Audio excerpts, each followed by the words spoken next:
मन ही देवता मन ही ईश्वर, मन से बड़ा न कोई। मन उजियाला जब जब होए, जग उजियाला होए। मनात आलं ना आज जायचंय को काल्याच्या कीर्तनाला, बाबा कोणताही असो तर ऐकायचंय। माणूस लगेच जाऊ दे नाही करत, शर्टाला इस्त्री जुना घालू, दुसरा घालू, दुसरा नुसतं दुसऱ्याला घालू, पण ऐकायला जाऊ। मन उजियाला जब जब होय, जग उजियाला होय। आणि मनात झालं काय जाऊन तरी काय ऐकायचंय किड, तेच तेच सांगितलंय बाबा लोक। बसला घरी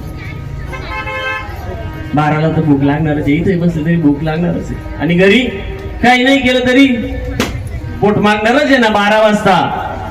लक्षात ठेवा, म्हणजे मन आपलं प्रवृत्त झालं मनाच्या भूमीवरती, विचाराचं बी पेरल्यानंतर त्या ठिकाणी एक आदर्श कृती उगवत असते, लक्षात ठेवा।